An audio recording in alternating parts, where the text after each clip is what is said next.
Warning: our YouTube channel and its videos may contain scenes, language, and content that may not be appropriate for all audiences. These videos include surveillance footage, undercover pursuit of suspects, actual police and rescue operations, and fearless confrontations. If you do not approve of the content, please do not watch our videos. If you wish to continue, we strongly advise that you proceed with caution. Viewers' discretion is advised. Una sa listahan natin ngayong gabi, ang mga numerong maaari ho niyong tawagan sa panahon po ng emergency sa ating Philippine National Police o PNP. Pwede rin po kayong tumawag po dyan kung meron po kayong gustong ireklamo mga police scalawags. Ang mga paalala ng PNP kapag tatawag, panoorin po natin sa ating All Points Bulletin.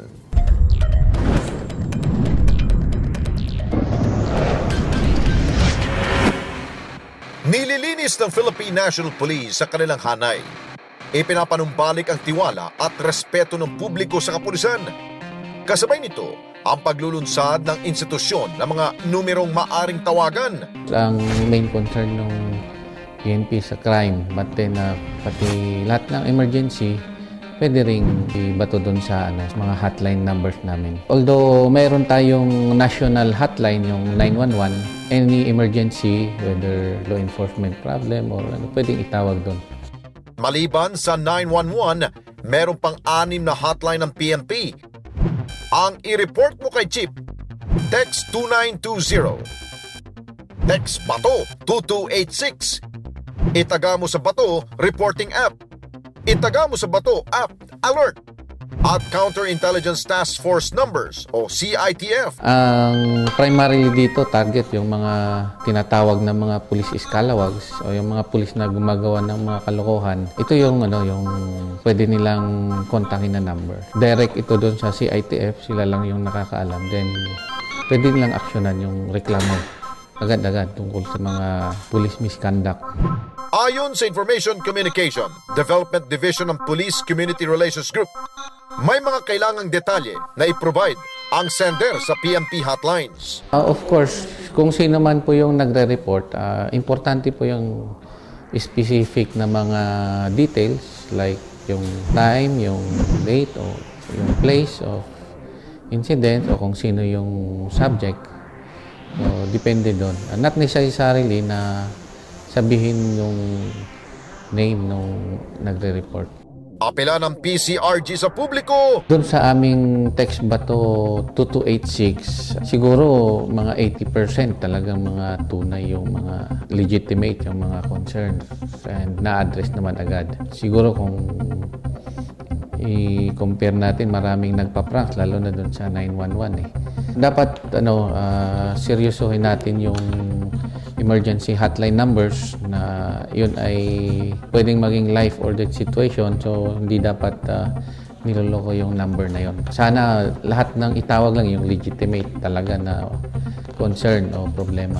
Ina-assure ho natin yung ang publiko na lahat po ng problema ay na dinudulog nila ay agad na aksyonan. Yun, magandang ito pong programa ho ng PNP, lalo-lalo po sa civil service group ng nila, ng sangay po ng PNP.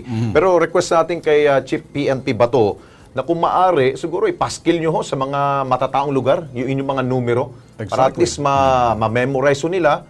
At kung maaari, yung mga kababayan ho natin, mga ka-KP, kunan ho ninyo ng picture ho, yung mga numbers sila, para at least may copy ho kayo. At request natin sa PNP, kung meron po magreklamo, sana naman may kilos prontong action po dyan sa mga idinudulog sa inyo. Alam mo, Rex, sa ibang bansa, total lamang ginamit na rin 911, kahit saan makikita sa mga lansangan, sa mga malalawak na highway, in case of emergency, call 911. Lagi hong sinasabi yan. Kaya kinakailan siguro talaga pagpapaskil. Sinabi mo sa mga postes, sa mga lansangan, sa mga highways, byways, freeways, nandyan lahat yan na dapat nakikita ng tao. Tsaka isa pa, kaya ho tayo may 911, dahil ang mga puliso talaga madaling tawagan, madaling rumisponde at madaling dumating. Hindi na ho yung kapareho nung hapon, mag-order ka ng pizza delivery, dumating na yung pizza, hindi pa dumating yung responde, picking bodies na lang. Pero sa bagong bagong sistema, nakikita na natin yung sinasabing pagbubuo ng panibagong, estilo na kung paano responde. Dahil 911 responde, medical emergency, ganon din yung sinasabing fire. Kasama nakausap ko, Ben, yung mga taong involved dito sa mga pag-responde ho, sa mga krimen o anumang sumbong ho ninyo. Abay, magugulat na lamang ho kayo. Real time po, makukunan, kunyari, isang kawatan ho, in progress na nangyaring kawatan. Nakaano ho kayo, naka-video ho kayo, gamit po mga drones. Yan po, yung mga kawatan kayo. Kitang-kita mga kilay ho ninyo dyan, kaya magbago na ho kayo.